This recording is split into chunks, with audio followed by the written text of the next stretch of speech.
প্রতিবার যাওয়ার আগে কিন্তু আমি বলি যে এইভাবে চলবা, ছাদে উঠবা না, পানিতে বেশি সাঁতার জানো না যেহেতু। কিন্তু কালকে কি যেন মানে ভুলে গেলাম, আল্লাহ ভুলিয়ে দিল। তার সম্বন্ধে কোনো মনেই নাই যে আজ পিকনিকে যাবে সে। পরে যাই হোক, আমি আর আমার ওয়াইফ আবার ওই বাজার দিয়ে গেলাম, যাতে যেতে সদর হাসপাতালের সামনে যখন গেছি, তখন একটা টেলিফোন আসলো। টেলিফোনে বলছে, আপনি কি জুবাইয়ের আম্মা? বলছি জি।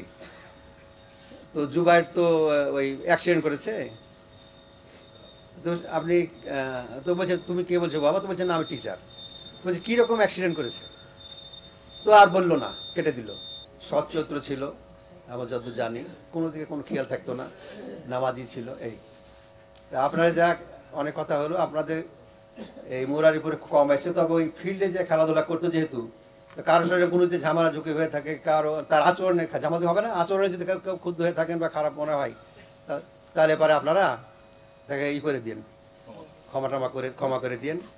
এটা তো আমরা চাই না, কারণ সে যাচ্ছিল একটা শিক্ষা সফরে। আমি মিডিয়ার ভাইদের ডিস্ট্রাকশন করব যে শিক্ষা সফর যে আইইউটি ইউনিভার্সিটি, আপনারা সবাই জানেন বাংলাদেশের মধ্যে সে মানে ইন্টারন্যাশনাল ইউনিভার্সিটি হিসেবে স্থান পেয়েছে। সেই ইউনিভার্সিটিতে শিক্ষা সফরে যে সেখান থেকে কেন এই দোতলা গাড়িতে এই সফরটা ব্যবস্থা করা হলো, যে নিরাপত্তার ব্যবস্থা করা হলো না কেন? ভিসি মহোদয় এই যারা দিনে দায়িত্ব পালন করেছেন, ডিপার্টমেন্টাল প্রধান ছিলেন, আমি মনে করি তারা এর জন্য দায়ী। এই দোতলা গাড়িগুলো আমরা জানি ঢাকায় থেকেছে, ঢাকায় জনসাধারণ চলে, হ্যাঁ পরিত্যক্ত। এই গাড়িগুলো তো কখনো এই এই সফর, শিক্ষা সফর, এটা তো পাটের একটা অংশ, এখানে যাওয়ার জন্য উপযোগী নয়। এটা কেন? আমি চাই এটার যথাযথ ব্যবস্থা হোক। আজকে শুধু এই ঝরে যাওয়া সাকিবের জন্য বলছি না, আগামী প্রজন্মের জন্য বলছি।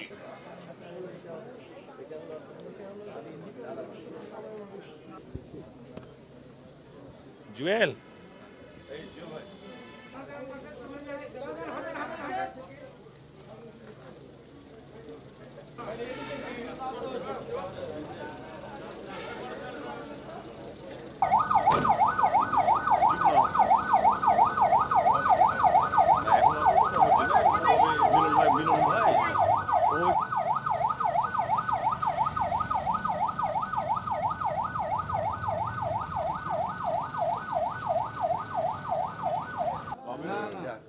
ছেলেটা কেমন ছিল আপনারা জানেন?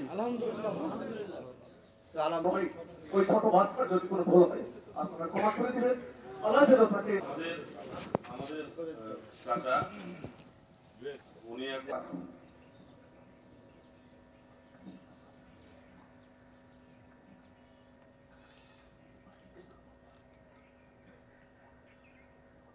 আল্লাহু আকবার।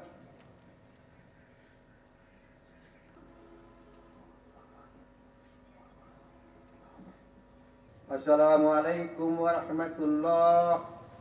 আসসালামু আলাইকুম ওয়া রাহমাতুল্লাহ। আপনারা উত্তর দিকটা ক্লিয়ার করেন, আপনারা দক্ষিণ দিকে ঢুকবেন, বুঝলেন? আর উত্তর ভাইরা আছে তারা দক্ষিণ দিকে চলে আসে, দক্ষিণ দিক দিয়ে প্রবেশ করেন।